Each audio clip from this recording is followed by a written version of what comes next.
I'm not sure. We're trying. Great job.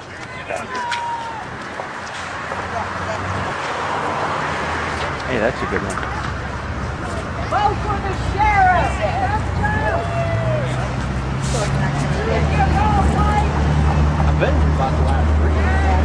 Protect our Constitution at the ballot box. General Jones, who founded the NBC, wishes he could be here. He'll be talking to Sheriff Joe later on today. He's with us in spirit.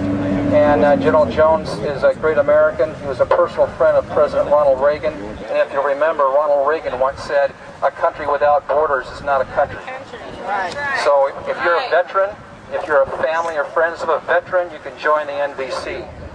This is just one way to fight this battle at the ballot box and come out here and support people like Sheriff Joe, who stand up for the Constitution and puts America first. When we do see Sheriff Joe today, we're going to present him with the America First Award. And it's our small way of telling him thank you. But again, thank you for being out here. Right. It's such an honor sort of see you in the first police as well. Sheriff, this will be an opportune time. I want to take this time to present you a plaque. Okay. This is on behalf of the National Veterans Coalition, and you're the first recipient of this award from our group. We have thousands of members, thousands of veterans across the United States. General Jones, who founded the NVC, can't be here today. I hope to have him speak with you later. But he's here in spirit, and our executive board met, and we wanted you to be the first recipient of the America First Award. Yay!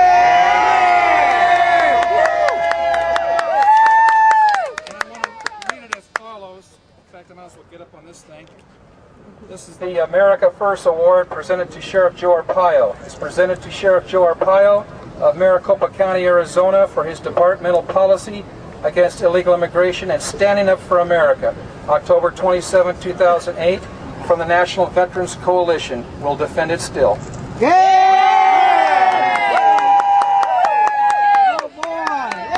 It's a great honor, not just being the sheriff of Maricopa County, but also being an Army veteran. I joined the Army around the day the Korean War broke out, so you know how young I am. I was 18 years old, graduated from high school, turned 18, joined the Army, and been in the reserves and the CID. So I'm very proud of my military background. I think that it was a great thing to join young. I learned a lot, and because of that, I decided to put the Korean War tents up not too far from here. And ex-military, ex-law enforcement have one thing in common, that's to protect the United States of America. I served 12 years working the border as the head of the U.S. Drug Enforcement in Mexico, South America, Texas, Arizona, so I'm one guy that knows where Mexico is. That's right. Yeah. The border's that way. So you hear a lot of politicians talk about what they're going to do about illegal immigration, and they wouldn't even know how to get to Mexico. But it's funny that the media will never talk about my background. I didn't just drop out of the sky to be the sheriff for 16 years. So I do have a little experience. Plus I was the only federal agent in Turkey in the Middle East. So I'm kind of have a little experience in the two hot spots facing our nation today, the Middle East and Latin America. We have to do something about our borders, not talk about it. It seems to be not very big problem with the presidential candidates these days. I don't see anybody talking about the illegal immigration, but you are. That's right. We the people. Represent the people. That's right. Woo! Woo! You cannot silence the people of this country on any issue, especially the illegal immigration. That's right. Right. So you got to understand the power of the people. Since I've been the sheriff, I always go to the people. Right. They're the ones that I serve. That's right. Thank you. I don't serve a governor. Where is it? Bureaucrats or politicians. It's the 4 million people that we know of that live in this county. Right. There's a few extra floating around. And I'm not talking about snowbird. So that's the power of the elected sheriff. I feel very strong about that. That's not the only thing we do. We do fight crime, not just illegal immigration. And I also run the jails. But we do fight all aspects of crime. But Thomas and I were the only ones enforcing the illegal, the human smuggling law, where we arrest everybody as part of that co-conspiracy, and nobody else does that. As a Class 4 felony. I like to know why nobody enforces a state law. Everybody complains and they say it's a federal issue. Federal issue. We always blame the federal government. But you know, we got state laws to enforce. You can't blame the federal government for the state laws that we have. I get a little irritated about that. Mention they're illegals, we become the bad guys. We've arrested over 100 in the employee businesses for identification theft.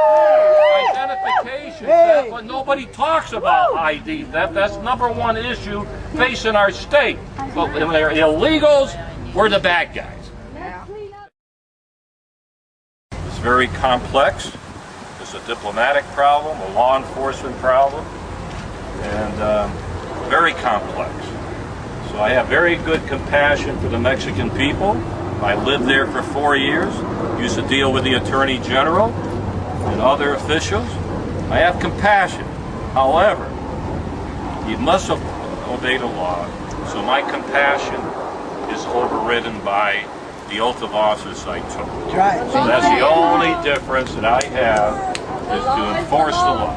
If you don't like the law, go change the law. Say that louder. But once you have the law on the books, it should be enforced. We're the greatest country in the world. We can solve any problem if you want to solve it. Any problem. We do. Any problem. Sheriff Joe, we got a drug war going on in Mexico. Will it take our military on the border to stop it from coming over? You know what, that was my big job with the federal drug enforcement, the international drug traffic.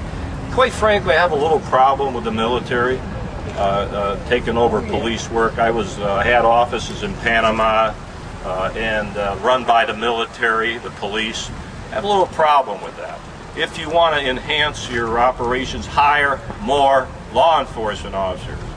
Because once you give them control at the border, they may be on Interstate 17 with the machine guns and the tanks.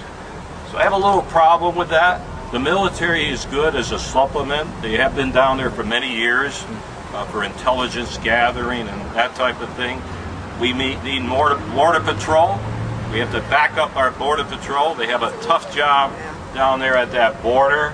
It's not an easy job being a border patrol agent. So we have to do something on the drug problem. That's causing a lot of problems here too. And illegal immigration is connected with the drug problem. When you look at Afghanistan, I wish they'd drop a few extra bombs in Afghanistan on the opium fields, because 90% of the heroin comes from Afghanistan. And a lot of that money is used for terrorism. Even when I was in Latin America, they were using the drug money for revolutions. So we forget the drug problem. I'm glad you asked about that. Where's the drug? Where's the big issue on drugs? Where is the issue on crime? We got 2 people running for president. Has anyone talked about crime and drugs and illegal immigration? No, not a That's what's facing our country, destroying our young people on this drug problem. Sheriff Joe for president. That's right, Sheriff Joe for president.